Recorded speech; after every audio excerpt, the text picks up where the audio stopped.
औकात क्या? पाकिस्तान के एजेंट हर्षवर्धन सबकाल के पीएम मोदी पर बयान को लेकर महाराष्ट्र में घमासान भड़की बीजेपी। महाराष्ट्र कांग्रेस के अध्यक्ष हर्षवर्धन सबकाल ने केंद्र की विदेश नीति और पड़ोसी देशों के साथ संबंधों की आलोचना करते हुए प्रधानमंत्री नरेंद्र मोदी के खिलाफ आपत्तिजनक टिप्पणी कर एक राजनीतिक विवाद खड़ा कर दिया।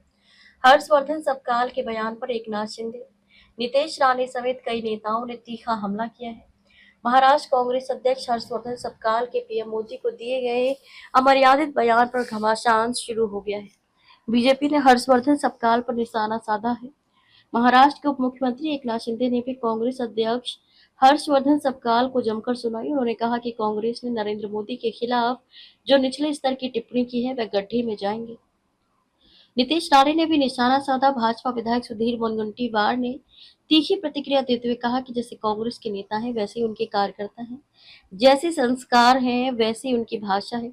वहीं शहजाद पूनावाला ने भी कांग्रेस नेता को निशाने पर लिया है। सुधीर मुनगंटीवार ने कहा है कि अगर किसी नेता को प्रधानमंत्री नरेंद्र मोदी की नीतियों या कामकाज में कोई कमी नजर आती है तो उस पर लोकतांत्रिक तरीके से बात की जा सकती है, लेकिन जिस तरह की भाषा का इस्तेमाल कांग्रेस नेताओं की ओर से किया जा रहा है वह पूरी तरह अनुचित है। उन्होंने कहा कि देश के प्रधानमंत्री के लिए अपमानजनक शब्दों का इस्तेमाल सिर्फ एक व्यक्ति का नहीं बल्कि देश की 140 करोड़ जनता का अपमान है, जिन्होंने लोकतांत्रिक तरीके से उन्हें चुना है। एकनाथ शिंदे ने कहा कि कांग्रेस ने जो आरोप लगाया है उसकी मैं निंदा करता हूं।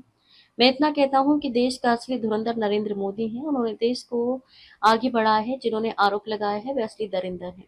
कहाँ राजा भोज, कहाँ गंगू तेली, सूरज पर जो थूकता है उसके मुंह पर खुद गिरता है। जिन्होंने पीएम मोदी पर आरोप लगाए हैं उनकी कब्र खुदी है और आगे भी खुदेगी। पीएम मोदी ने देश को अपने जीवन के 25 साल दे समर्पित भावना से काम किया है। वे देशभक्त है जो एक 1.5 साल से महाराष्ट्र कांग्रेस अध्यक्ष बने हैं। उनकी क्या औकात है? बीजेपी नेता ने कहा कि कांग्रेस अब लगातार राजनीतिक जमीन खोती जा रही है। एक समय पश्चिम बंगाल में कांग्रेस की मजबूत सरकार थी, लेकिन आज हालत ये है कि पार्टी की मौजूदगी तक मुश्किल से दिखाई देती है।